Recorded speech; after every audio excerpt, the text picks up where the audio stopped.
বন্ধু বোনেরা আমার, আমরা বলছিলাম আলাপ আলোচনা হচ্ছিল গতকালকে হযরত মা হালিমা নবী পাককে নিয়ে মক্কা নগর চলে আসলেন। রাস্তাতে যে ঘটনা ঘটলো কালকে শুনলেন।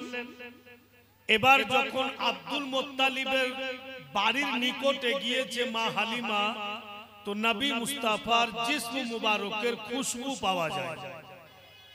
তো মা হালিমার দিল বলছে কে ছেলে আমার কোথাও হারিয়ে যায়নি, নিশ্চয়ই দাদার কাছে চলে এসেছেন। যদি দাদার কাছে না আসতেন তো নবী পাকের শরীরের খুশবু পাওয়া যেত না। মা হালিমা ভিতরে গিয়া দেখছেন গো, জানো নবী মুস্তাফা আব্দুল মুত্তালিবের কোলে বসে আছে,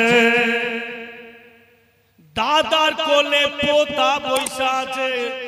হযরত মা হালিমা বলছেন লাডলা দুলার কি খবর বাবা, তুমি চুপচাপ চলে এসছো, কত না তোমাকে খোঁজ করছিলাম। দয়ার নবী মুস্তাফাকে জিজ্ঞাসা করছেন মা হালিমা। আব্দুল মুত্তালিব বলেন ও হালিমা পরে জিজ্ঞাসা করবে, অনেক দূর থেকে তুমি আসলে, একটি কাজ করো মুখ হাত ধুয়ে নাও, কিছুটা খেয়ে নাও, একটু শান্ত হয়ে যাও, তারপরে আলাপ আলোচনা হবে, তারপরে কথাবার্তা হবে। ঠিক মা হালিমা মুখ হাত ধুয়ে ফ্রেশ হয়ে গেলেন। এবার কিছু খাবার খাইলেন। এবার বন্ধুগণ আব্দুল মুত্তালিব, হযরত মা হালিমা এবং হযরত মা আমেনা আর নবী মুস্তাফা এক জায়গাতে বসে আছেন। আব্দুল মুত্তালিব বলতেছেন নিজের গোলামকে, দেখো দেখো অমুক জায়গাতে দেখবে অনেকটি বাড়ির বর্তনগুলো কিনে কিনে রেখেছি, বাড়ির জরুরতের বর্তনগুলো আমি নতুন নতুন কিনে রেখেছি। तमाम বর্তনগুলো হালিমার সামনে রেখে দাও। तमाम নতুন বর্তন এনে হালিমার সামনে রেখে দিল। এবার আব্দুল মুত্তালিব বলেন এবার আমার ঘরে যাও, ঘরে গিয়া দেখো একটি কাপড়ের নতুন কাপড়ের গেঠরি বাঁধা আছে, ওই কাপড়ের গেঠরি আনো, হালিমার সামনে রেখে দাও।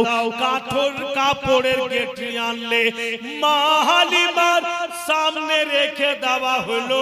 এবার আব্দুল মুত্তালিব বলছেন কাকে? তো নবী মুস্তাফার মা হযরতে মা আমেনাকে বলে বেটি এবার তুমি যাও, তোমার ঘরে যাও, তোমার ঘরে মা তোমাকে আমি যতটি টাকা রাখতে দিয়েছি বেটি, একটা পটলিতে টাকা বাঁধা আছে, আমেনা তুমি সম্পূর্ণ টাকা এনে হালিমার সামনে রেখে দাও। হযরত মা আমেনা ঘরের ভিতর গেলেন আর যত টাকা পটলিতে ছিল সমস্ত টাকা এনে মা হালিমার সামনে রেখে দিলেন। হযরত মা হালিমা আব্দুল মুত্তালিবকে বলতেছেন বাবুজি এত বর্তনগুলো, এত কাপড়গুলো, এত টাকাগুলো আমার সামনে কেন রাখছেন? আব্দুল মুত্তালিব বলেন হালিমা তুমি ভুলে গিয়েছো, আমি ভুলিনি। তুমি আমার কলিজার টুকরাকে নিয়ে গিয়েছিলে, অন্য দায়ারা আমার পোতাকে ইয়াতিম বলে অবহেলা করেছিল। হে হালিমা কিন্তু তুমি নিয়েছিলে, তুমি নিয়ে গেছিলে। সেই দিন আমি কথা দিয়েছিলাম না, আমার পোতার জন্য আমি আছি, তোমাকে আমি 2 গুণা ইনাম বেশি দিব। এ হালিমা, যত টাকা পয়সা, যত কাপড় ধরি তোমাকে আমি দিলাম, এই সম্পূর্ণ আমার পোতার দেখভাল করেছো বুইলা তোমাকে দিলাম, সব তোমার। মা হালিমা বন্ধু গুণেরা আমার বলছেন, বাবুজি আপনার পোতাকে একটু আমার কোলে বসতে দিবেন না? কে বলছেন? মা হালিমা। কাকে? নবী পাকের দাদাকে। যেহেতু নবী পাকের দাদার কোলে রাসূলুল্লাহ বসে আছেন, আব্দুল মুত্তালিব বলছেন, হালিমা এটা কেমন কথা বলছো তুমি গো? তুমি তো আমার পোতার মা, তোমার কোলে বসবে না তো কার কোলে বসবে? দয়ার নবীকে দাদো জান বলছে, ভাইজান যাও, তোমার মা হালিমার কোলে বসে যাও। ভাইরা বাপেরা, মা বোনেরা, এবার মা হালিমার দিল চিরা কথা শুনেন, দয়ার নবীকে নিজের কোলে বসিয়ে, হায় রে মা, মা তো মাই থাকে। নবী মুস্তাফা চেহারার দিকে তাকিয়ে দেখছেন মা হালিমা, আর আব্দুল মুত্তালিবকে বলছেন, ও বাবুজি আব্দুল মুত্তালিব, আপনি কাবার মাতওয়াল্লি, মক্কার সরদার, আপনি আমাকে ইনাম দিলেন আপনার পোতার দেখভাল করেছি বলে, কিন্তু আব্দুল মুত্তালিব হাকিকত আপনি জানেন না, দুনিয়া জানে। হালিমা নবী পাকের দেখভাল করেছে, কিন্তু হালিমাকে জিজ্ঞাসা করে যে কে কার সেবা করেছে, কে কার দেখভাল করেছে?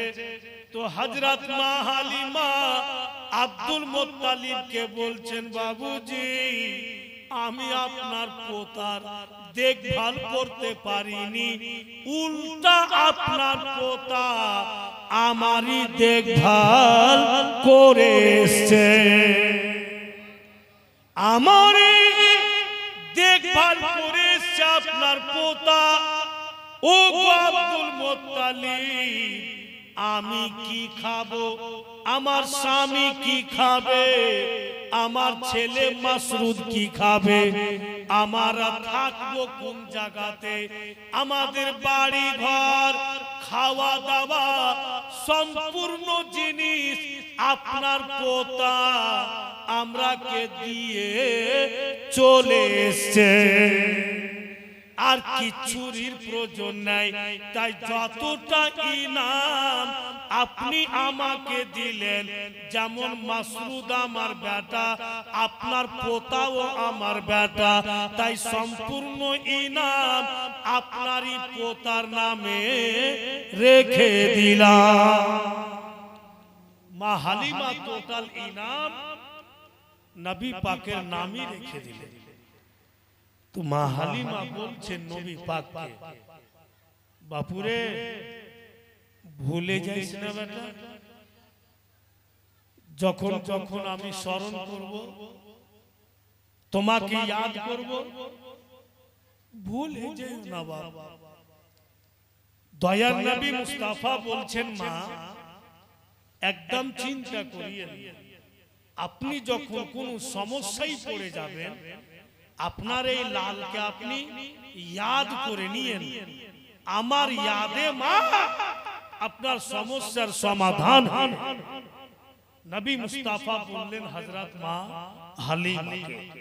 ভাইরা বাপেরা আমার, আর সত্যি মা হালিমা যা কিছু প্রপার্টি পেয়েছে, যত দৌলত হয়েছে ওনার, সব আমার আপনার নবীর সদকাতি হয়েছে। বেরাদার, আমার নবী যদি না যাইতেন তো বন্ধুগণ হালিমার সম্মান বাড়ত না।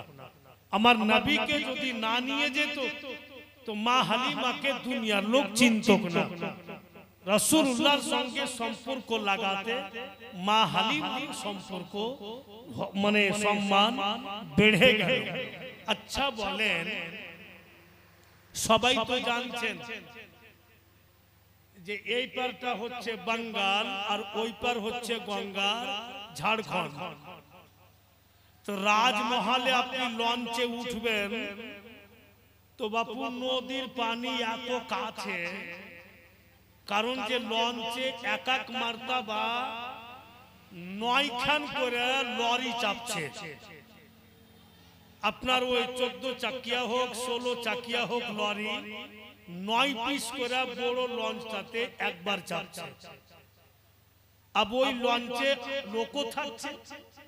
তো এমন ভাবে লঞ্চ আসছে যে কতটা লঞ্চ ভিতরে যাচ্ছে যে আপনি লঞ্চের চাদরাতে বসে উঠিয়া পানি খেতে পারবেন নদী থেকে। फिर भी लॉन्च पानी के चीरे আসছে। तो सुल्तान मौलवी साहेब चैत्र बैशाखे दरियापुर আসবে জলসাতে। তো রাজমহল ঘুরে আসছি, তো লঞ্চে উঠলাম আর বাবু হাই রে পানি চকচক করছে গঙ্গার পানি। तो दिल बोलছে कि सुल्तान पानी খেয়ালে বাঙ্গালে এরকম চকচকা পানি পাবি না। तो লঞ্চে বৈশা হাত ঝুঁকাইলাম আর পানি উঠিয়া খাচ্ছি, পান করছি। तो पानी আমাকে বলছে पी ले, तू भी का याद रखेगा पी। तो আমি তো পানি পান করলাম। अब এই পার ऐसा নামবো তো ভাবনু যে জানি না আর পাবো কি পাবো না, শেষের মতো পানি 2-4 ঢোক পান করে নি। এবার যখন পানিতে হাত বাড়াচ্ছি পান করার জন্য, तो पानी बोलছে के रोक, पीना तो दूर की बात हमको छोना भी नहीं। तो मैंने पानी को कहा ऐसा क्यों?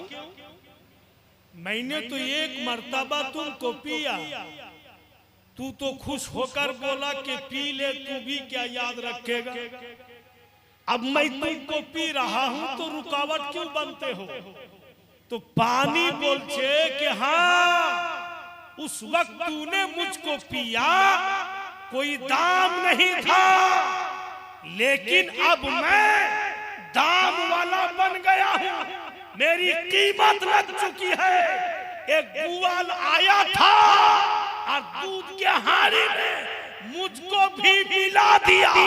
अब दुकान दुकान वो दूध बेच रहा है, तो मेरा रिश्ता दूध के साथ लग गया, मेरा संपर्क दूध से हो गया। अगर दूध 40 रुपया लीटर बिक रहा है तो मैं भी 40 रुपया लीटर बिक रहा हूँ, इसलिए कि दूध में मुझको मिला दिया गया, मेरा रिश्ता लग गया। तो आज सुल्तान मौलाना को कहने दिया जाए कि हलीमा अगर दूध से पानी मिल गया तो दामदार बन गया। तेरा तो रिश्ता मुस्तफा से हो गया, तेरा तो संपर्क मेरे नबी से हो गया, तो पूरी दुनिया तो तुमको पहचान जाएगी। যার সম্পর্ক রাসূলুল্লাহর সঙ্গে হয়েছে ওর তো দাম বাড়বে, ওর তো পজিশন বাড়বে। সম্পর্কতে বাপু আসলি দাম বেড়ে যায়। আর সম্পর্কতে ফের চোর সুদ্ধা হয়। সব সময় চোরের ঘে দলে বসবো, ঘুরবো ফিরবো, তো পাবলিক কইবে এইটা ও চোর, তোদের দলে বসছে কেন? এবার কেউ জুয়া খেলছে, ওখানে আপনি পয়সা থাকবেন খেলেন না, কিন্তু পয়সা আছে, তো লোক দূর থেকে দেখা বলবে ইও জুয়া খো, এখন নেই দেখতে পাই না, খেলে না। এরপরে যদি খেলে এ তো বসে কেন আছে? তো সম্পর্ক তো বাপু রিশতা খারাপও হয় আর সম্পর্কতে ফের রিশতা ভালো হয়ে যায়। বিরাদারান ইসলাম, ভাইরা, বন্ধু বোনেরা আমার, তো জাকমা হালিমা উনার মান মর্যাদা সম্মান অনেক বেড়ে গিয়েছে। মুআজ্জাজ নবী পাকের সাদকাতে আবু রাসূলুল্লাহর বাড়ি থেকে মা হালিমা বিদায় নিয়ে নিজের বাড়ি চলে আসছেন। এখানে কিন্তু মা হালিমার পর্ব শেষ। আব যেমন যেমন যেখানে যেখানে আছে ওখানে ওখানে আসে। অনেক দূরে একটি কথা আছে যে রাসূলুল্লাহ সাল্লাল্লাহু আলাইহি ওয়াসাল্লাম একবার মেম্বারে ছিলেন আর হযরত মা হালিমা চলে আসছিলেন। তো মেম্বার থেকে নাইমা নবী পাক বাবুজি নিজের কাঁধার চাদরকে নামিয়ে বিছিয়ে দিলেন আর মা হালিমাকে বলছেন যে আপনি এখানে বসুন। তো মুআজ্জাজ সাহাবায়ে কিরাম তাজ্জুব হয়ে যায়, ইয়া রাসূলুল্লাহ এটা কোন মেয়ে, এর জন্য আপনি চাদর বিছিয়ে দিলেন? तो नबी पाक बोलते ये मुझको दूध पिलाने वाली माँ है, इन्होंने मुझको दूध पिलाया।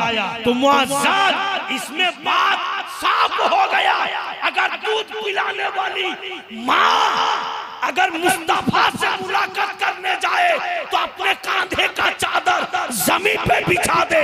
जो माँ के पेट से मैं दुनिया में आया हूँ, जिस माँ को तकलीफ देके मैंने जन्म लिया, बताइए उस माँ को किस तरह हमको मालूम। उन्हीं तो शुद्ध दूध पान करिয়েছিলেন, যার জন্য কাঁধার চাদর নামিয়ে রাসূলুল্লাহ বিছিয়ে দিয়েছিলেন। আব যেই মায়ের গর্ভে থেকে আমি আপনি জগতে এসেছি, ওই মায়ের সম্মান কত দূর করা উচিত। মানুষ বাপু সবই বুঝতে পারছে যে কোনটা ভালো মন্দ, বুঝতে কেউ কম নাই, কিন্তু কেন গোলমাল হয়েছে আল্লাহই জানে। যতদিন বেটার বিয়ে দিনি বাবজি ততদিন বেটা আমার, আর যেই দিন বিয়ে দিয়ে দিলু তখন সতলা বেটা উ আর আমার। 10টা কথা বলবো তো 2টা মানবে, 8টাই মানবেন, এরকম এখন পজিশন হয়ে গেছে। তো বাপ মাও ঢং ধরলেছে, যেদিন বিয়ে দিয়ে দিলে ওদিন বাপ মা ঘরে বসে বসে স্বামী স্ত্রী জি ভরে কাইন্দলে যাই হলে বেটা নাই, বিয়ে দিয়ে দিবার নাই, সব বাপ মায়ের দিলে কথা বলছে। কিন্তু ভাইরা আমার, বন্ধু বোনেরা, হযরত মা আমেনা যখন মা হালিমা বিদায় করে গেলেন নিজের বাড়ি, কিতাব লেখক লিখছেন মা বেটিরা একটু ধ্যান দিয়ে শুনবেন। মা হালিমা তো বিদায় নিয়ে চলে গেলেন বাড়ি। এবার হযরত মা আমেনা নিজের শ্বশুর বাবাকে রুটি খেতে দিয়েছে, আর পার্শ্বে নবী মুস্তাফা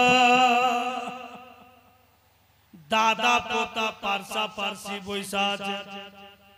হযরত মা আমেনা শ্বশুর বাবাকে খিলাইছে, আর রুটি যখন খাচ্ছেন আব্দুল মুত্তালিব, তো নবী পাকের মা বলছেন বাবুজি রুটি বানিয়ে আপনাকে দিয়েছি, রুটি খাচ্ছেন আপনি, ভালোভাবে খেতে পারছেন কিনা? যদি রুটি কড়া মনে হয় একটু আমাকে ইশারা করবেন, আমি নরম করে দেওয়ার চেষ্টা করব। কেমন বৌমা? এদিকে আব্দুল মুত্তালিব রুটি খাচ্ছে আর বলছে সুবহানাল্লাহ। আমেনা বলো তো বেটি, জবে থেকে তুমি আমার আব্দুল্লাহকে বিয়ে করে আমার বাড়ি এসছো রে মা, তুমি কি প্রমাণ করতে পারবে যে কোনদিন তোমাকে বৌমা বলে ডেকেছি? বলে না। তো কি বইলা তোমাকে ডাকছি রে মা? তো হযরত মা আমেনা বলছেন, নবী পাকের মা বলছেন যে কখনো বেটি বইলা ডাকছেন, কখনো মা বলে ডাকছেন। আব্দুল মুত্তালিব বলছেন আমেনা যখন মা বলে ডাকছি তুমি কি বুঝতে পারো না কেন তোমাকে মা বলে ডাকি? যেই দিন তুমি আমাকে আব্বা বলেছো সেই দিনই আমি মক্কাবাসীকে বলে দিয়েছি আজকে থেকে তোমরা কেউ বলিও না যে আব্দুল মুত্তালিবের মা বেঁচে নাই।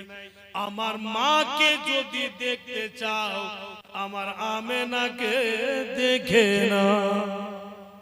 শ্বশুর বলছে মা তুমি যখন আমার মা আর মা যখন ছেলের জন্য রুটি হোক বা খাওয়ার হোক মা যখন বানাই বেটি ছেলেদের জন্য কখনো খারাপ হয় না রে মা।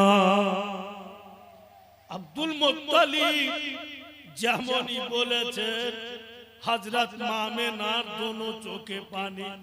আব্দুল মুত্তালিব বলে বেটি কেন কাঁদছো মা? বলে বাবুজি যখন মেয়েরা বাপ মায়ের বাড়ি ছেড়ে শ্বশুর শাশুড়ির বাড়ি যায় তো বাপের কমি महसूस হয় মায়ের কমি महसूस হয়। আমি কত কিসমতওয়ালি যে শ্বশুরের রূপে আপনার মতো বাপ পেয়েছি। ও কেমন পরিবার ছিল রাসূল আল্লাহর পরিবারে পুরা জীবন যাপনের তারিকা বয়ান আছে। পারিবারিক সব কথাও পাওয়া যায়। अब আলোচনা হতে হতে ছোট করে হযরত মা আমেনা বলছেন বাবুজি একটা কথা বলতাম। তা আব্দুল মুত্তালিব বলছেন বলো কি কথা? বলে এতদিন তো আপনার পোতা আমাদের কাছে ছিল না, এসছে আর আমিও অনেক দিন থেকে আমার বাপ মায়ের বাড়ি ঘুরতে যাই। তো যখন আপনার পোতা চলে আসলো আমার ছেলে এসে গিয়েছে আপনি যদি কিছুদিনকার জন্য ছুটি দিতেন আমি আমার বাপ মাকে দেখে আসতাম। আমার বাবা মাকে অনেক দিন থেকে দেখিনি। যেমনই বলেছেন হযরত মা আমেনা আব্দুল মুত্তালিব বাচ্চা ছেলের মতো ফুটে ফুটে কাঁদতে লাগলেন। হযরত মা আমেনা শ্বশুর বাবার চোখের পানি মুছে আর বলে আব্বা জান কি এমন কথা বললাম যা আপনার চোখে পানি? আমি তো শুধু আমার বাপ মাকে দেখতে যেতে চেয়েছি, যদি আপনি কিছুদিনকার ছুটি দেন। বন্ধু বেটিরা শুরু থেকে বেটিদের জীবনে ওদের জীবনকে ভাইবা দেখছি আমি তো কষ্টই কষ্ট। অতটা কষ্ট বোনের ভাইয়েরা করতে পারে না যত বোনেরা করে নাই।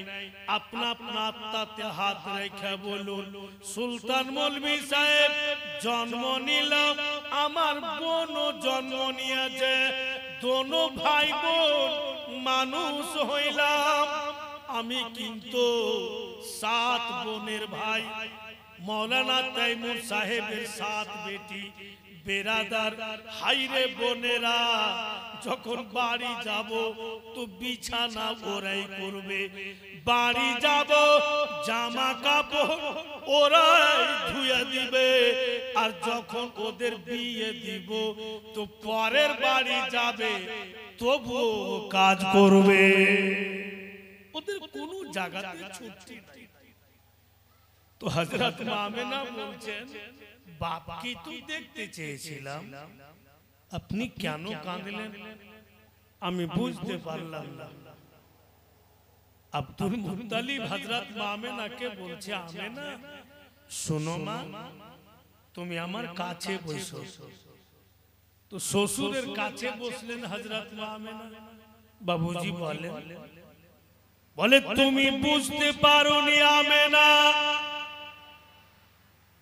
তুমি বুঝতে পারোনি যে তুমি আমার কাছ থেকে ছুটি চাইলে কিছুদিনকার জন্য আমার চোখে পানি কেন আসলো? ইয়াদ করো তুমি যখন আমার আব্দুল্লাহ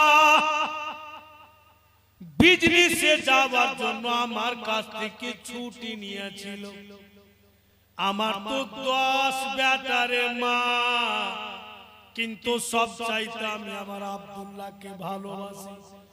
ছেলেকে আমি ছুটি দিতে চাইছিলাম না, কিন্তু আমেনা তুমিও বললে, কি বলে তার ভাইয়েরাও বললে, তখন আমি ছুটি দিলাম। আমার কলেজার টুকরা বেটি বিজনেস করতে গিয়ে জীবিত বাড়ি ফিরে নিরে মা। ছেলে আমার রাস্তাতে ইন্তিকাল করেছিল, এখন আমার জীবনে আর কেউ নাই, যদি আছে তো তুমি। আমার মা ধরো তবুও তুমি, আমার বেটি ধরো তবুও তুমি। আমেনা তুমি যদি খাবার না বানিয়ে দাও তো আমি আর খিদা মিটে না, পেট ভরে না। তোমার হাতের খাবার না পাই তোমার বাপের পেট ভরে না।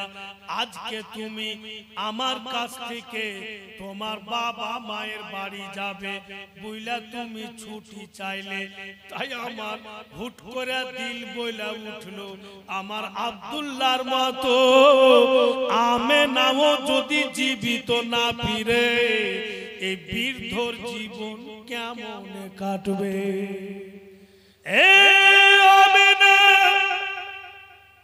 বলে আমার চোখে পানি। যাক বেটি, তুমি যখন বলাই দিয়েছ তোমার বাপ মাকে দেখতে ইচ্ছা করছে, আমেনা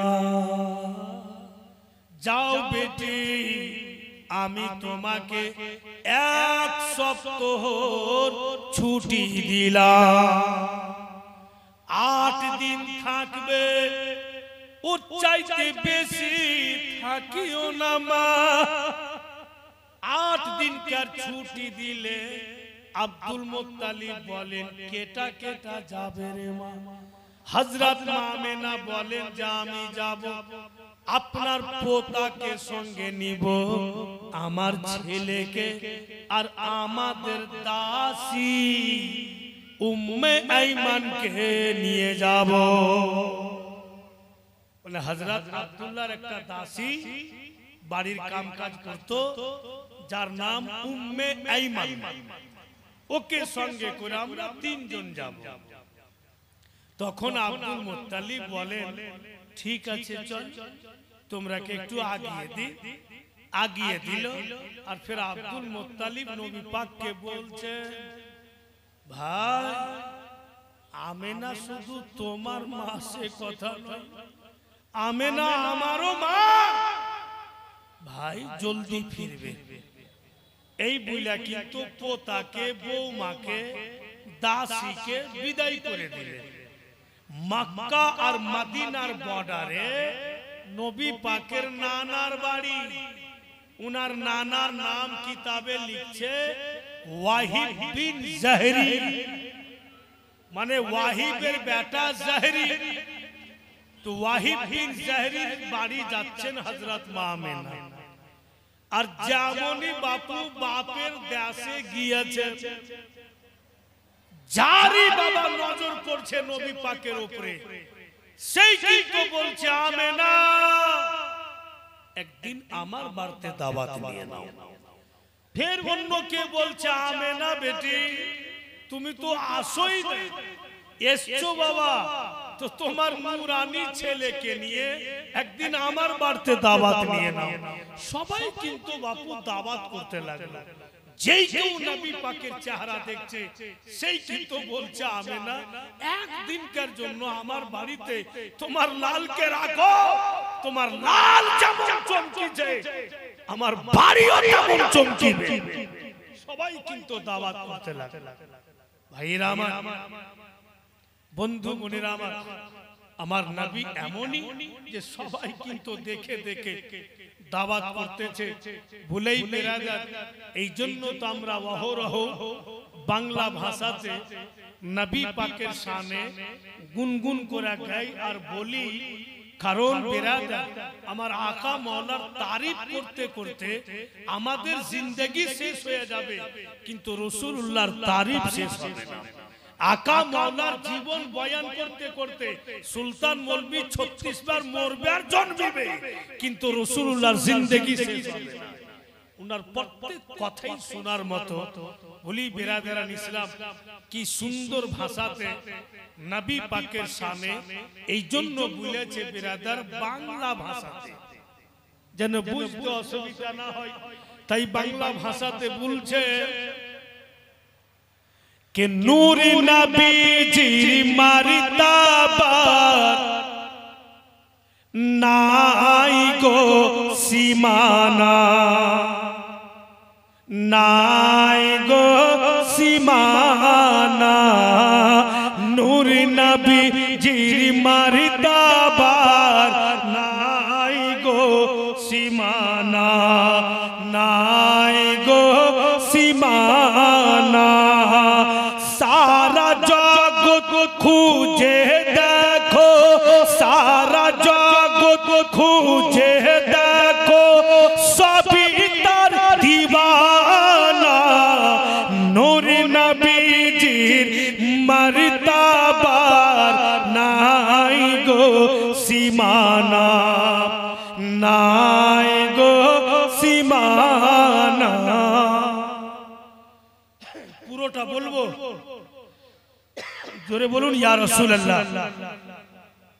কে সৃষ্টি করিলেন আল্লাহ নবীকে আপন নূরে হেতে, আর মানব রূপে পাঠালেন মহাকারী ভূমিতে, আর নবীর নূরে আলোকিত, নবীর নূরে আলোকিত ये सारा ज़माना, नूर नबीजीर मर्तबार नाई गो सीमाना, नाई गो सीमाना।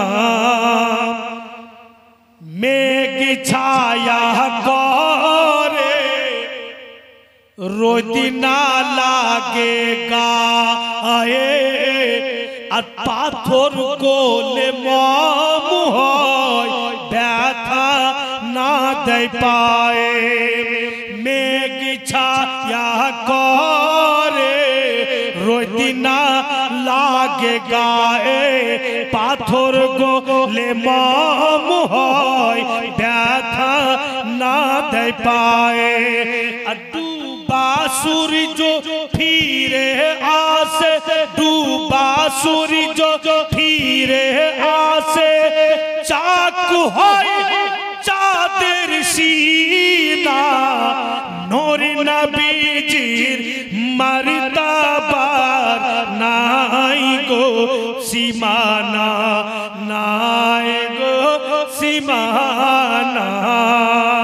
আর আবু জেহেল বলে কি আছে মোর হাতে, ঈমান নিয়ে আসিব যদি বলে দিতে পারে।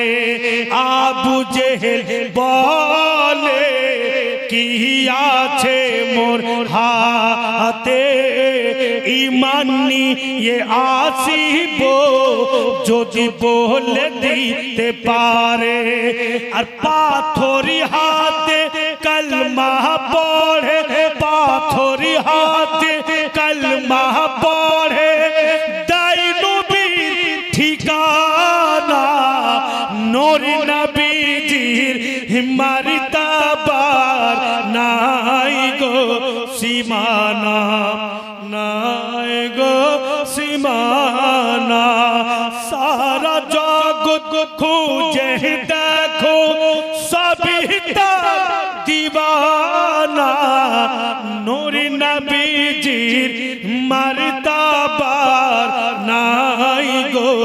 সীমানা, নাই গো সীমানা।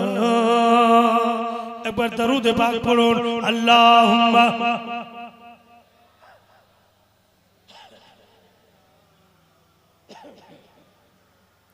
মোহাম্মদ ওয়ালা আলে সাইয়্যিদিনা।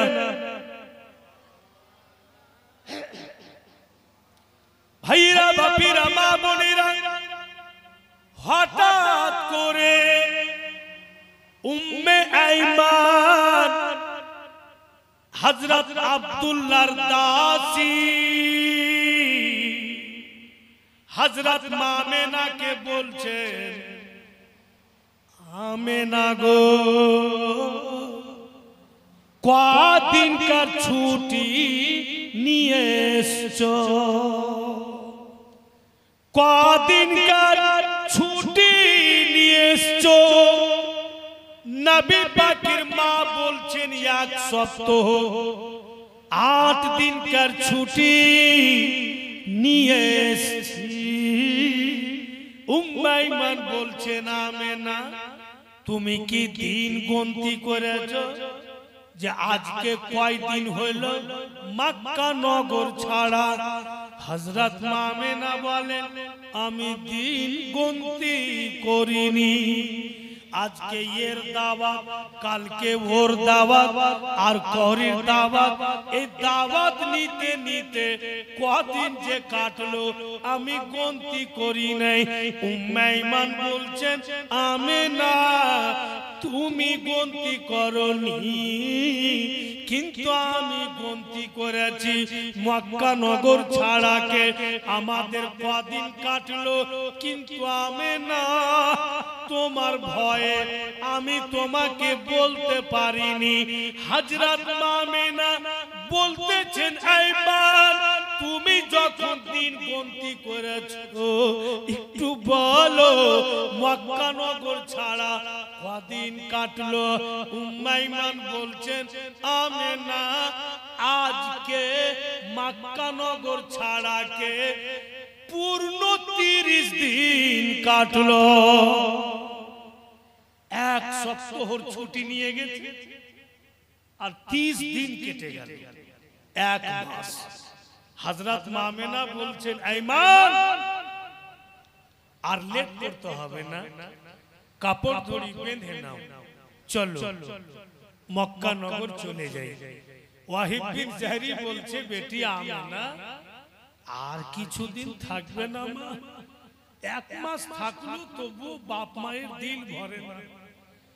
1 মাস থাকছে তবু বাপ মা বেটির চেহারাকে দেখছে, বাবা মায়ের চোখে পানি আসছে। হযরত মামেনা বলছেন, বাবুজি আপনি তো জন্মদাতা বাপ, আর যেটা কাছে আমাকে দিয়েছেন ওখানে যে আমার একটা বাপ আছে, আপনার কাছে বেশি দিন থাকবো আমার ওইটা বাপ যে হারিয়ে যাবে, ওটা বাপ যে রাত দিন কাঁদবে, আমাকে যেতে দেন বাবু, আমাকে রুকিয়েন না। হযরত মামেনা বাপ মায়ের কাছ থেকে আদেশ নিয়ে আপ কিন্তু মক্কা নগর আসছেন। বাপু গ্রাম পার হয়ে গেছে, আর যেমনই মাঠের রাস্তাতে গিয়েছে হযরত মামেনা বলছেন উম্মে আইমানকে, দাঁড়াও ও উম্মে আইমান, এই জায়গা থেকে মক্কা নগর যাওয়া 2টা রাস্তা, একটি সোজা একটি বেঁকা হবে। কোন রাস্তা দিয়ে যাবে আইমান? উম্মে আইমান বলছেন, আমেনা যেটা রাস্তা তোমাকে সুবিধা মনে হয় সেই রাস্তা দিয়ে চলো। হযরত মামেনা বলছেন, আইমান একটি কাজ করো, যেই রাস্তা দিয়ে এসেছি ওটা রাস্তা দিয়ে যাব না, চলো চলো মাঠের ভিতর দিয়া, ময়দানের ভিতর দিয়া একটা রাস্তা আছে, খুবই শর্টে হবে, চলো এই রাস্তা দিয়া যায়। ঠিক বিরাদার মাঠের রাস্তা ধরে নিলেন। আর মাঠের মধ্যে যখনই গিয়েছেন হযরত মা আমেনা চলার যেটা স্পিড ছিল, জলদি জলদি হাঁটছিলেন, ওটা বাবুজি কমে গেল। চলার স্পিড একদম ধীমি হয়ে গেল। হায়রে উম্মে ঈমান, মা আমেনার দিকে দেখছেন, আমেনাকে এমন কেন করছে, ইয়া তো আস্তে আস্তে কেন হাঁটছে, এত বড় ময়দান, আমাদের সঙ্গে কোনো লোক নাই, আমরা কে দিনে দিনে মাঠ ময়দান পার হইতে হবে। উম্মে ঈমান বলছেন আমেনাকে, ওগো আমেনা একটু জোরে জোরে চলো, একটু হাঁটার স্পিড বাড়াও, কারণ যে দিনে দিনে মাঠ পার হয়ে যাবে। কিন্তু হযরত মা আমেনা টোটালি স্পিড বাড়ান না, আস্তে আস্তে হাঁটছেন। আর ফের গোটা বা ময়দানে চতুর্দিকে নজর ঘুরাইতে আছে। মনে হচ্ছে উনি কিছু খোঁজ করছেন। উম্মে ঈমান খালি টুকটুক করে আমেনার দিকে দেখছেন, আজকে এর হালাত এমন কেন, কি খোঁজ করছে আমেনা এত বড় ময়দানে, কিছু তো বুঝতেই পারি না।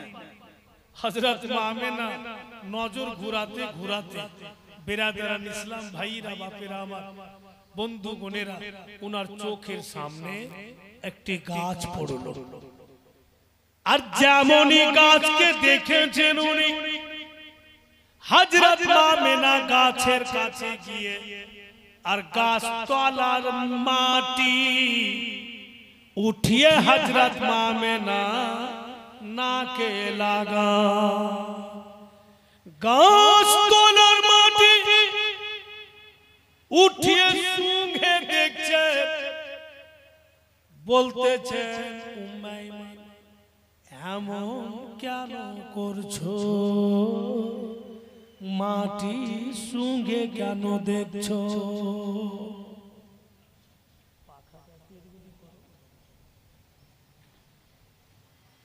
বন্ধুগণেরা আমার,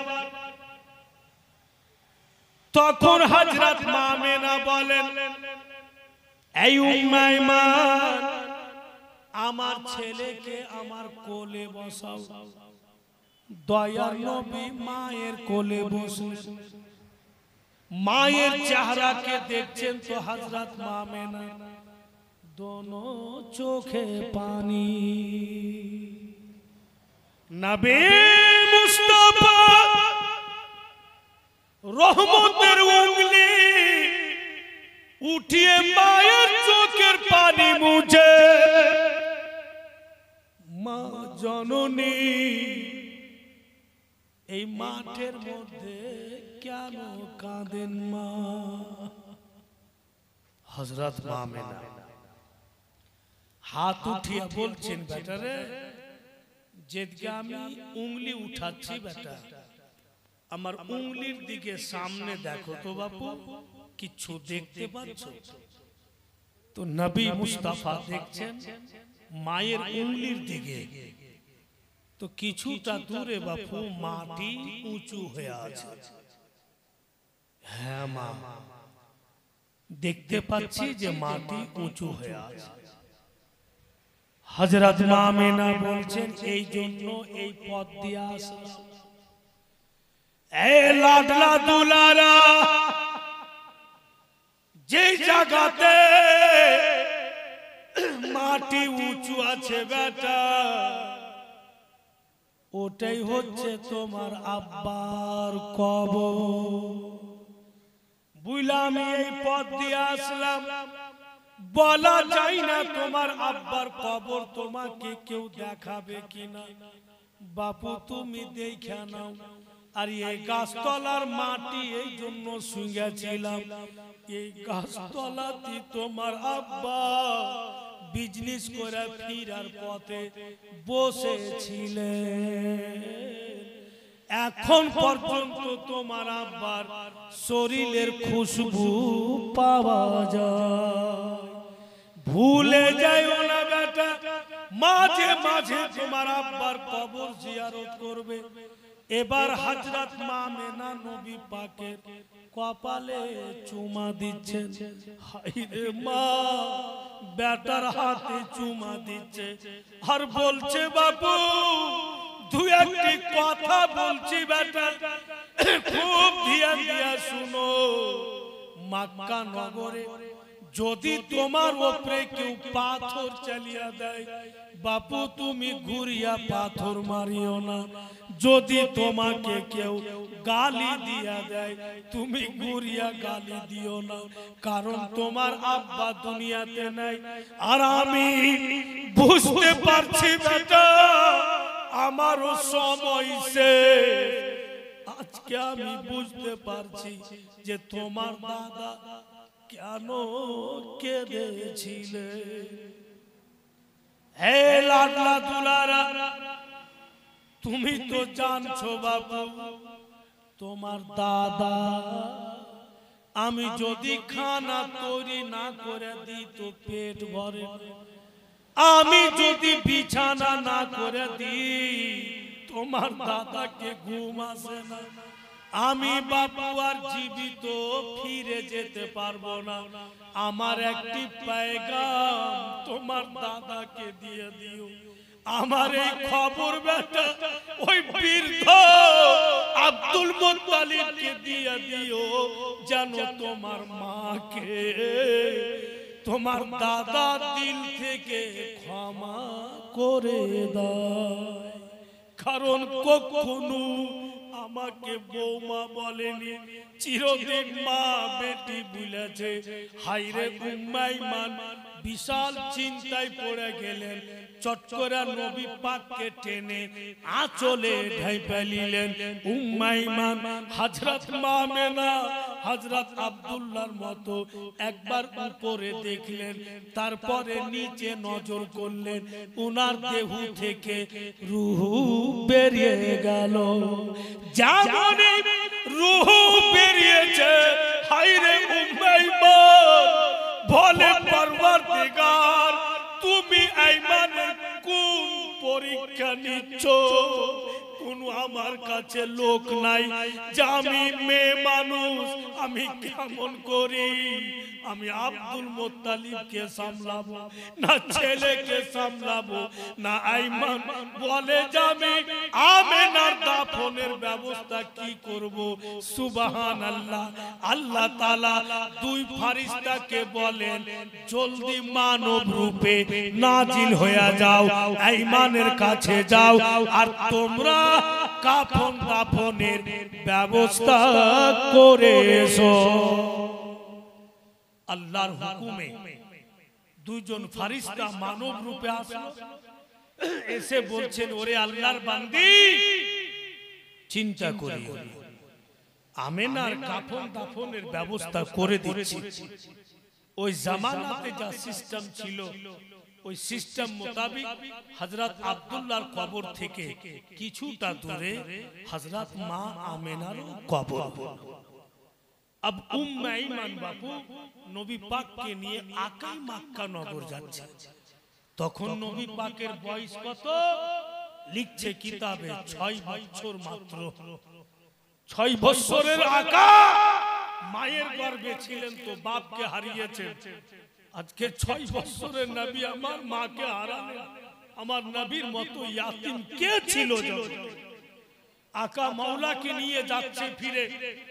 উম্মে ঈমান বলছেন বাপুরে এদা বাড়ি দেখা যাচ্ছে বেটা, ধন যাও এক পাও দু পাও করে হাঁটো বেটা। এই যে দোকানটা আছে আমি একটা সামান নিচ্ছি বাপু, আমি নিয়ে চলে আসছি। এই তো আমাদের বাড়ি দেখা যাচ্ছে, তুমি চলো। বলে দিয়ে বাবুজি ভাইরা আমার রাসূলুল্লাহ আকাই হাঁটতে লাগলেন আর ওই দোকানের দিকে উম্মে ঈমান গেলেন। আল্লাহ পাকের কি মহিমা দেখেন বাপু, হঠাৎ দেখা যাচ্ছে আবু জেহেল ঘোড়ার উপরে সওয়ার হয়ে চলে আসছে। তখন আবু জেহেল জানতো না যে এই ছেলেটাই বিশ্ব নবী হবে, জানতো না যে এটাই আখেরি নবী, কিন্তু চেহারা তো নূরানি, দেখার মতো। আবু জেহেলের নজর পড়ে গেল যে নবী পাকের দোনো চোখে পানি। আবু জেহেল বলছে, দাঁড়াও বাপ, সুন্দর চেহারাতে পানির রাগা কেন? বাড়ি যাবে? কেউ মারলে বেটা তোমাকে? নবী আমার কিচ্ছু উত্তর দেয় না। আবু জেহেল বড় উঁচা লম্বা ছিল বাবু, ঘোড়ার ওপর থেকে হাত ঝুঁকালে আর নবী পাকের বাঁ হাত ধরে চাইরা আবু জেহেল পিছা দিকে বসিয়ে আর বসিয়া বলছে, ধন আমাকে ধইরা থাকো, ঘোড়া যখন চলবে তো ফির তুমি পড়ে যাবে বেটা, আমাকে ধইরা থাকো। যেমনই পিছা দিকে বসাইলে আবু জেহেল ঘোড়াকে চাবুক মারছে, তো কসম খোদা এক ডাগও চলে না, একদম দাঁড়িয়ে গেল। আবু জেহেল চাবুকের উপরে চাবুক মারছে, হায়রে জানবার এক কদম চলে না। কেন চলে না? ঘোড়া বলছে, আল্লাহ যার জন্য তুমি সারা জগৎ বানিয়েছো, ওই নবীকে আবু জেহেল পিছন দিকে বসিয়া রাখবে, আমি চলবো না, এতে আমার জান চলে যায়। সুবহানাল্লাহ। ঘোড়া তখন বারবার জমিনে পা মারছে আর সামন দিকের পা উঠিয়ে লিছে, তো পিছন দিক ঝুঁকে যাচ্ছে। আবু জেহেল ভয় পেয়ে গেল, ছেলে বোধহয় পড়ে যাবে। তখন নবী পাককে টেনে সামনে বসিয়ে নিল, আর যেমনই সামনে বসিয়েছে জানোয়ারকে চাবুকও মারতে হয় না, ইশারাও করতে হয় না, সুন্দরভাবে চলতে লাগলো। হায়রে জানোয়ার, ঘোড়া চার পাইয়া জানোয়ার, সে পর্যন্ত নবী পাকের ইজ্জত সম্মান করতেছে, কিন্তু বর্তমান যুগে কতগুলো দুপাইয়া ওরা এখন পর্যন্ত রাস্তাতে আসলো না। বন্ধুগণ আমার, আবু জেহেল দেখছেন জানো আব্দুল মুত্তালিব নজরে আসছে, দুখানা চেয়ার আছে, একটি চেয়ারে আব্দুল মুত্তালিব বসে আছেন, আর দ্বিতীয় চেয়ারে দুইটা পা উঠিয়ে রেখেছে আব্দুল মুত্তালিব। একটা চেয়ারে বসে আছেন, সামনে চেয়ারে দুইটা পা, আর এইভাবে বন্ধু এইভাবে হাত দিয়ে ঝুঁকে আছে আব্দুল মুত্তালিব। কিতাব লেখক লিখছেন আব্দুল মুত্তালিবের কাঁধা পর্যন্ত জুলফি ছিল, দেখার মতো চেহারা বৃদ্ধ আব্দুল মুত্তালিবের। আবু জেহেল বলছেন, লাডলা দুলারা, ওই যে তোমার দাদা, যাও বাবু চলে যাও, আমার একটু কাজ আছে। আবু জেহেল চলে গেল। ভাইরা বাপিরা, ও মা বেটিরা, 6 বছরের নবী বাপ চলে গিয়েছেন, মাকে হারিয়ে আসলেন।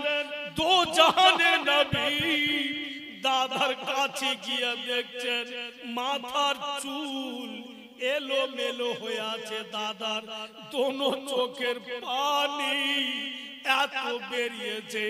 বন্ধু, আব্দুল মুত্তালিবের চোখের পানিতে বুকের জামা পর্যন্ত ভিজে আছে। কত কেঁদেছেন আমেনার জন্য, আর নবী পাকের জন্য, কিন্তু চোখ দুটি আব্দুল মুত্তালিবের বন্ধ আছে, খুলে নাই। নবী আমার ভাবছে এখন যদি দাদাকে বলে দিই, দাদা আমি মাকে নিয়ে আসতে পারলাম না, হয়তো আমার দাদা অজ্ঞান হয়ে যাবে। দাদার চেহারাকে নবী পাক দেখছেন, কিচ্ছু বলছেন না। বৃদ্ধ আব্দুল মুত্তালিব ওই পাক জাতের কসম, যার কবজায় সুলতান মরবির জান, বৃদ্ধ আব্দুল মুত্তালিব চোখ খুলেন না, চোখ বন্ধ করে হাত দুটাকে মেলে বলছে, ভাই আমাকে চোখ খুলে দেখতে হবে না, তুমি যে এসছো তোমার শরীরের খুশবু আমার নাকে লাগছে, বুঝতে পারছি তুমি চলে এসছো, এসো আমার বুকে লাগো। 1 মাস কেন কাটলো বলো তো, আমার আমেনা কেমন আছে? যেমনই মায়ের নাম নিয়েছে দয়ার নবী দাদার বুকে মাথা রেখে নবী মুস্তাফা বলে, দাদা মায়ের গর্ভে ছিলাম, বাপকে হারিয়েছি, আজকে মা হারিয়ে আসলাম। আব্দুল মুত্তালিব নবী পাককে নিজের বুকে চেপে ধরে দাদা বলছে, খবরদার একদম চোখের পানি ফেলবে না, যেটা বইলা আমাকে ভয় ছিল সেটাই হয়ে গিয়েছে, আমেনাও চলে গেল, একদম তুমি চিন্তা করবে না। দেখো বৃদ্ধর শরীরে আল্লাহ এখনো শক্তি দিয়েছে, আমি তোমার দেখভাল করতে পারবো। সুবহানাল্লাহ। দিন কেটে গেল, রাত্রি বেলা হাইরা আব্দুল মুত্তালিব কে বলছেন, উম্মে আইমান বাবুজি দেন ছেলেকে আমাকে, রাত হয়ে গেল, বিছানা করে দি, আমার কাছে ঘুমাবে। আব্দুল মুত্তালিব বলছেন যে না, আমার পোতা আমার কাছে ঘুমাবে, তোমাকে চিন্তা করতে হবে না, আমার কাছে থাকতে দাও। ঘুমাবে টাইমে নিজের হাতে বিছানা করলেন আব্দুল মুত্তালিব। নবী মুস্তাফা মুখে হাত নিয়ে খাবার দিচ্ছে, নবী আমার বলছেন, দাদা যেন ভুক মনে হচ্ছে না, যেন খিদে মনে হচ্ছে না। হায়রা আব্দুল মুত্তালিব নবী পাককে শুইয়া দিলেন, একবার মাথা টিপছেন, একবার হাত টিপছেন, একবার পা টিপছেন। নবী মুস্তাফা বলছেন, দাদা আপনি তো বয়স্ক মানুষ, কত রাত জাগবেন, ছেড়ে দেন, যান ঘুমিয়ে যান, আপনি ঘুমিয়ে যান, অনেকটা রাত হয়ে গিয়েছে। আব্দুল মুত্তালিব বলতেছে, লাডলা পোতা সারা জীবন যদি তোমার জন্য জাগতে হয়, এই বৃদ্ধ জাগবে, তুমি এতটা ভাবিও না। দয়ার নবী উনি নিজ ইচ্ছাতে চোখ দুটি বন্ধ করলেন, যে দাদা যখন দেখবে পোতা ঘুমিয়ে গিয়েছে তো ঠিক দাদাও ঘুমিয়ে যাবে। নবী মুস্তাফা নিজ ইচ্ছাতে চোখ দুটি বন্ধ করলেন। বেশ কিছুক্ষণ পর দয়ার নবী চোখ খুলে দেখছেন আমার দাদা ঘুমালছেন কিনা। রাসূলুল্লাহ চোখ খুলে দেখছেন গো, আজ পর্যন্ত কোন ইতিহাসে এইরকম বক্তব্য আমি নিজের চোখে দেখিনি। এমন দাদা পোতার ইশক মুহাব্বত আমার নজরে গুজরেনি। নবী আমার চোখ খুলে দেখছেন বীর আব্দুল মুত্তালিব নিজের জায়গা ছেড়ে পোতার পায়ের দিকে শুয়ে আছে। নবী মুস্তাফা নিজে উঠে দাদার বুকে মাথা রেখে বলে, দাদা আপনি আমার দিবে কেন? আপনি তো আমার পার্শ্বে ঘুমাবেন। আব্দুল মুত্তালিব বলেন, কায়নাতের মধ্যে অতটা শান্তি নাই যত শান্তি তোমার পায়ের তলে আছে। কে বলছেন? Abdul Muttalib. ভাইরা, বন্ধু, বোনেরা আমার, আব্দুল মুত্তালিব যতদিন পেরেছেন নবী মুস্তাফা সেবা যত্ন করেছেন।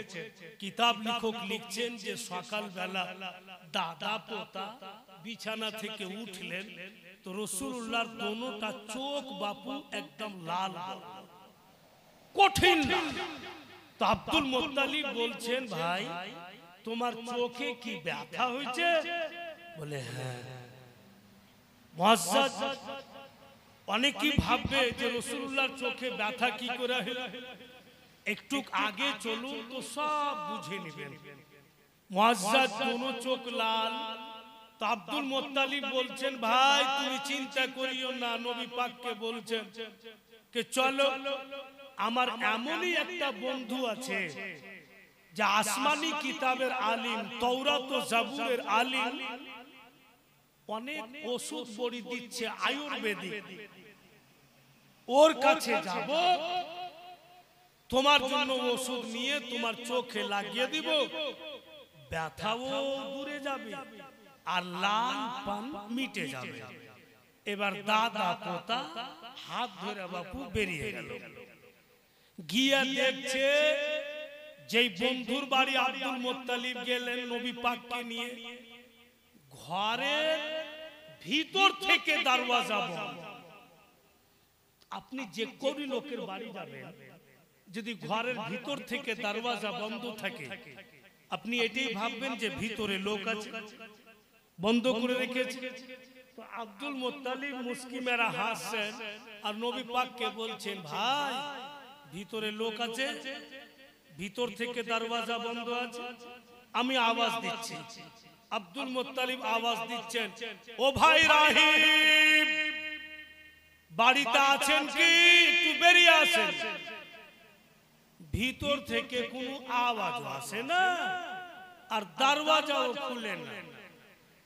ফের আব্দুল মুত্তালিব বলছেন, ও ভাই রাহিব, আমি আব্দুল মুত্তালিব, কাবার মাতওয়াল্লি, মক্কার সরদার এসেছি গো, তোমার বন্ধু দরওয়াজা খুলো।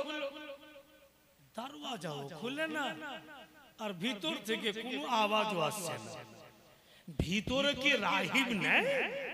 নিশ্চয়ই আছে। বের কেন হয় না? কি এমন রহস্য আছে? শুনতে কি পাই না?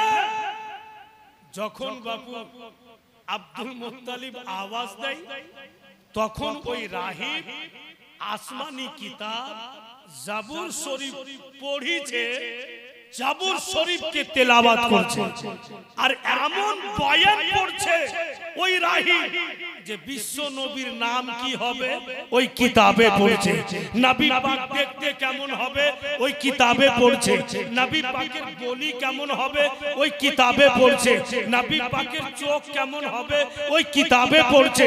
আর নবী মুস্তাফার বয়ান পড়তে পড়তে এতই দিওয়ানা হয়েছে রাহিব যে কেউ বাহির থেকে আওয়াজ দিচ্ছে, কানে আওয়াজই কথা বুঝা। আপনার যদি ধ্যান অন্যদিকে পূর্ণ ধ্যান থাকে আর কেউ যদি আপনাকে আওয়াজ দেয়, আপনি কিন্তু সহজে শুনতে পাবেন না, কারণ যে আপনার মস্তিষ্ক অন্যদিকে লেগে আছে, আপনার কাছে আওয়াজ যাচ্ছে না। যখন রাহিব শুনতে পাইলে না আর দরওয়াজা খুললে না, সুবহানাল্লাহ, সাদকে যাও মুসলমান নবীর প্রতি, নিজের কিসমতের প্রতি নাজ করেন। রাহিবের ছাপ আল্লাহকে বলছে, দয়ালু তোমার হাবিব দরওয়াজাতে দাঁড়িয়ে থাকবে আর রাহিব বের হবে না। আল্লাহ তুমি হুকুম করো রাহিবের উপরে পড়ে যা।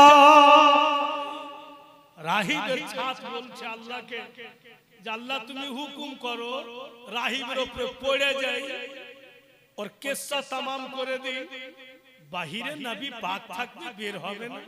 তো আল্লাহ বলছেন ওরে ছাড়, যদি পড়ে যাইস তো রাহিব তো মারা যাবে, আর রাহিব যদি মারা যায় এখানে আমার নবী একটি মুআজিজা প্রকাশ্য হবে, আর ওই মুআজিজা এই রাহিবের দ্বারাতেই প্রকাশ্য হবে।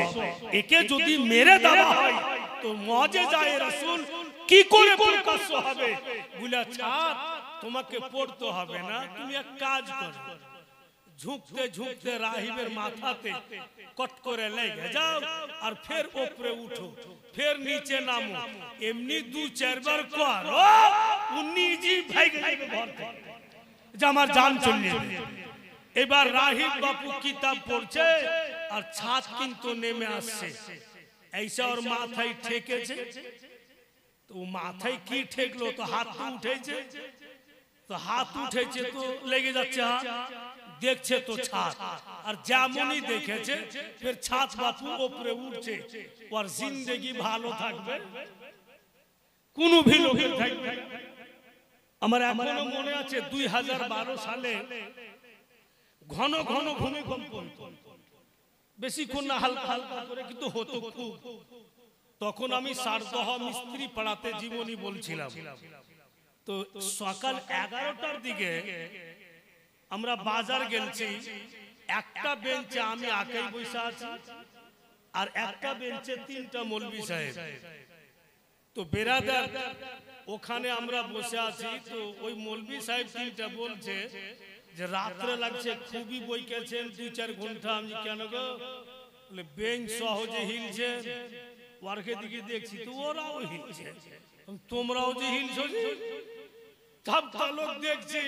তো নাপিতের দোকানে দাড়ি কাটার গেলে লাইন দিয়ে বসে আছিল, নাপিতের ঘর হিলেছে, ভাগছার বলছে মাগে মরু, ভাগ রে, দুনিয়া হিলছে, মাগে মরু। আরে পাগলা, দুয়া দুয়া কিছু কহা, কইছে মাগে মরু, তো কহে তুই বাইক যাবি, ভাগ কোনটা ভাগ?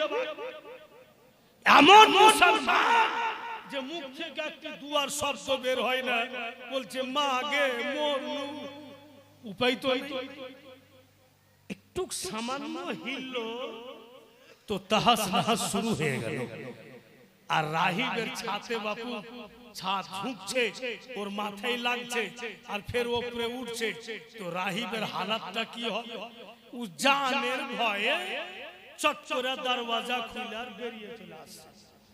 আর যেমনই বেরিয়েছে নবী পাকের উপরে নজর পড়েছে, হায় রে রাহিব শাহাদাত উঙ্গলি উঠিয়ে নবী পাকের নূরানি চেহারাতে ঘুরাই।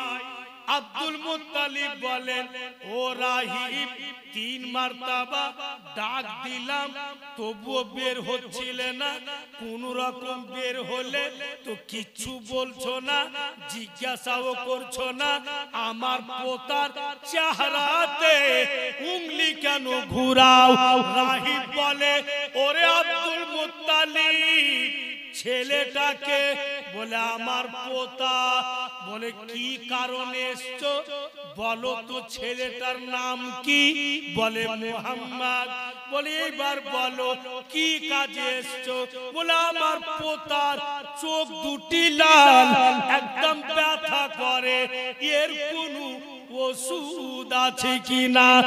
রাহিব বলে, ওরে আব্দুল মুত্তালিব, বিশ্বের মধ্যে কোনো হাকিম জন্ম নিতে পারেনি যে আপনার পোতার চোখে হিকমতগিরি খাটিয়া দেয়। বিশ্বের মধ্যে কোনো সার্জন জন্ম নিতে পারে নাই যে আপনার পোতার চোখে সার্জনগিরি খাটিয়া দেয়। আমার দাবাই চলবে না, করে ওষুধ চলবে না। আব্দুল মুত্তালিব বলতেছে, তবে আমার পোতার চোখের লাল পান মিটবে নাকি? ব্যথা ভালো হবে নাকি? বলে নিশ্চয়ই হবে। বলে তুমি তো বললে হাকিমের হিকমত চলবে না, সার্জনের সার্জনগিরি চলবে না, তো কি করে ভালো হবে? হায়রে রাহিব বলে, ওরে আব্দুল মুত্তালিব, তুমি বুঝতে পারোনি আল্লাহ তাআলা তোমার পোতাকে হাকিমেরও হাকিম বানিয়ে পাঠিয়েছে, তোমার পোতাকে সার্জেনেরও সার্জেন বানিয়ে পাঠিয়েছে। কিচ্ছু লাগবে না, তোমারই পোতার মুখ থেকে একটু থুক উঠিয়ে নাও আর তোমারই পোতার চোখে লাগিয়ে দাও, সঙ্গে সঙ্গে ভালো হবে। কোনো ওষুধ বড়ি লাগবে না, নবী পাকেরই মুখ থেকে একটু থুক উঠিয়ে নাও, উনারই চোখে লাগিয়ে দাও, লালপান মিটে যাবে, ব্যথাও দূরে যাবে।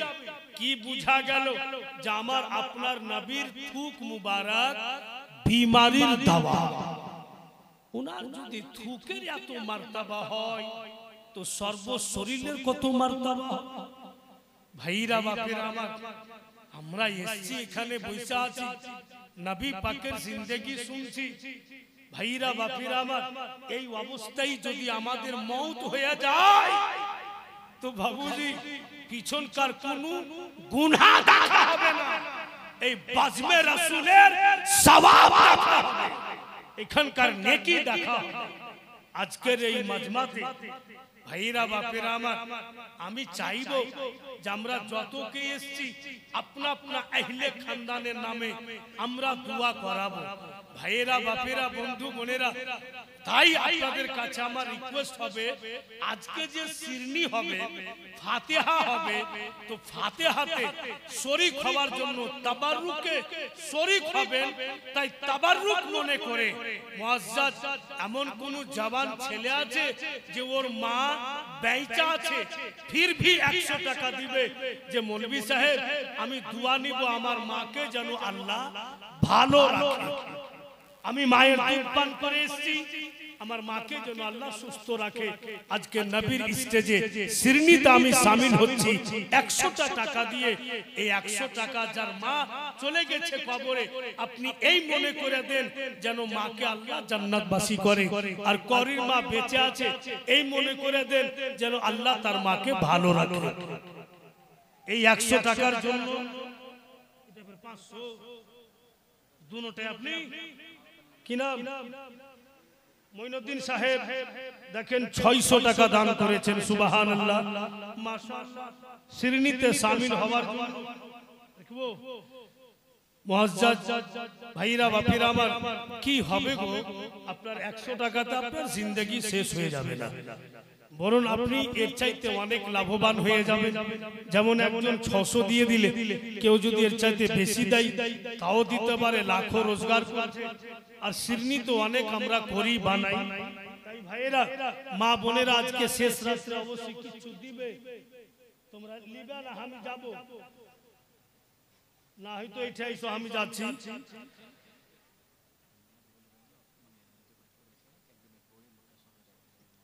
हम जानना हम हम করেছে কিন্তু সবাই করে যাবে, সবটা সবাই জানে না। তো মুআজ্জাজ মা বোনেরা, আপনাদের কাছে ছেলেরা গিয়েছে, আপনারাও ফাতিহায় শরীক হন, শ্রীনিতে শরীক হন। বেটিরা এর চাইতে অনেক গুণে বেশি আল্লাহ আপনাদের দিয়ে দিবেন। ভাইয়েরা বাপেরা আমার, কেউ খালি থাকবে না। সবাইকে রিকোয়েস্ট করে বলেছি আপনি চেষ্টা করুন শামিল হয়ে যাওয়ার। আপনার প্রপার্টি চাহা যায়নি, আপনার সমস্ত দৌলত চেয়ে নিনি, শুধু শরীক হওয়ার জন্য আপনাদেরও অধিকার আছে শরীক হওয়ার। মুসলমান ভাইয়েরা, আজকে এই সুবর্ণ সুযোগ হাত থেকে হারায়েন না। একবার মস্তির সাথে জোরে সোরে দুরূদ শরীফ পড়েন তো, আল্লাহুম্মা সাল্লি আলা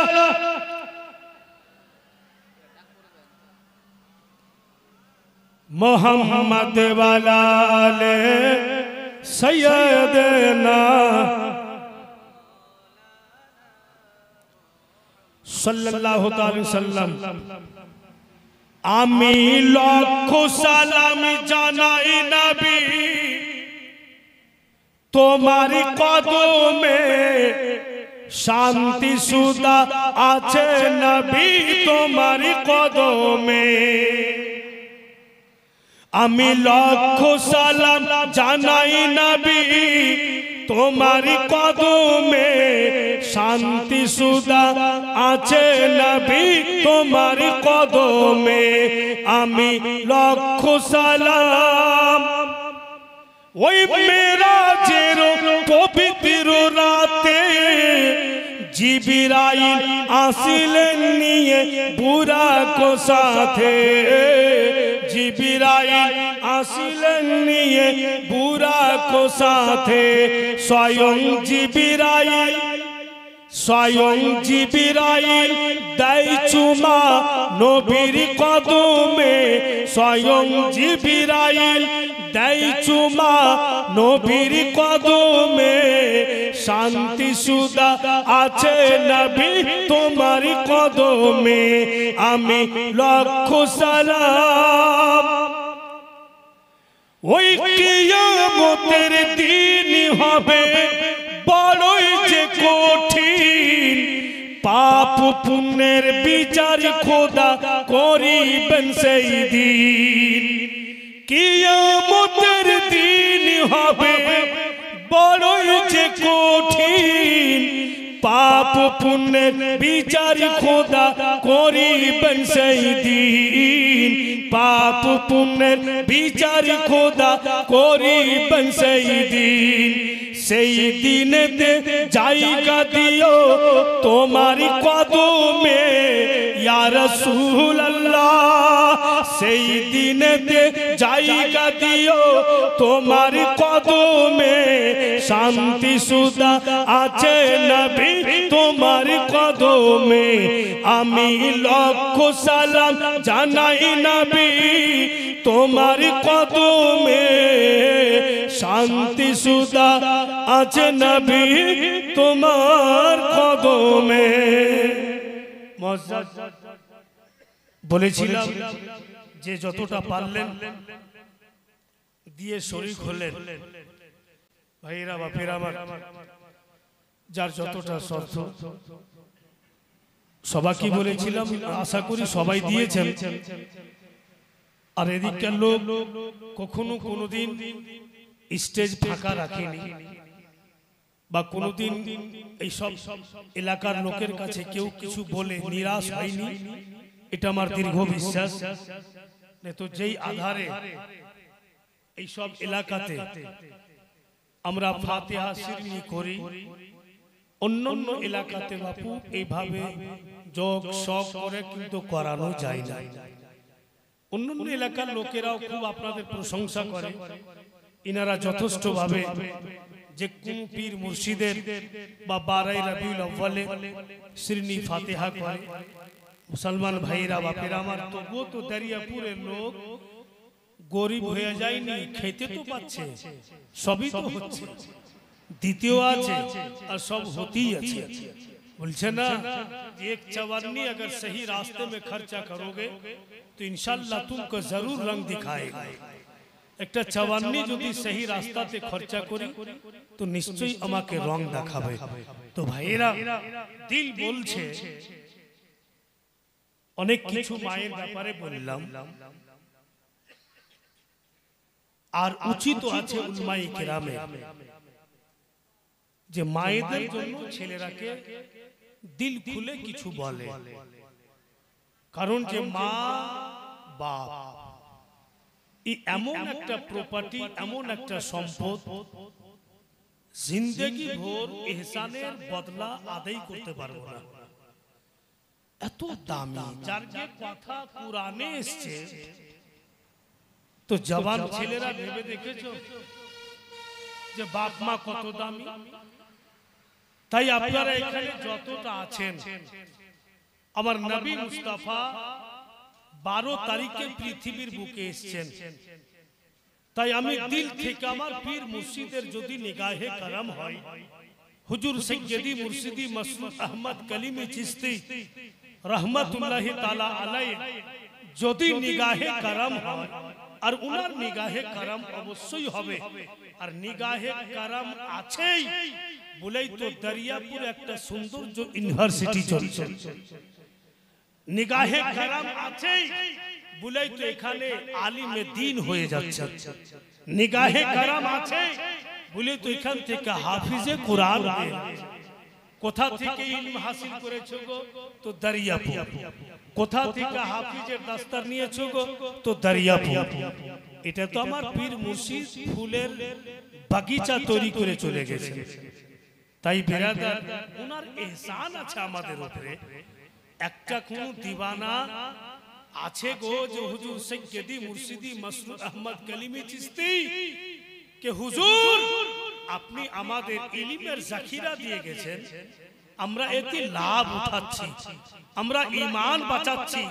আজকে হুজুরের নামে এই সভাতে আমি 500 টাকা দিব, এমন কোন পীর কিবলার দিওয়ানা এই সভাতে আছে যে 500 টাকা হুজুর সৈয়দি মুর্শিদি মাসরুর আহমদ কালিমি চিশতি রহমাতুল্লাহি তাআলা আলাইহির নামে আজকে দিয়ে উনি প্রমাণ করবেন যে দরিয়াপুর সরজমিনে আপনি ইলমে দ্বীনের জাখিরা আমাদের দিয়ে গেছেন, জাতি থেকে পুরা এলাকা আমরা লাভবান হচ্ছি।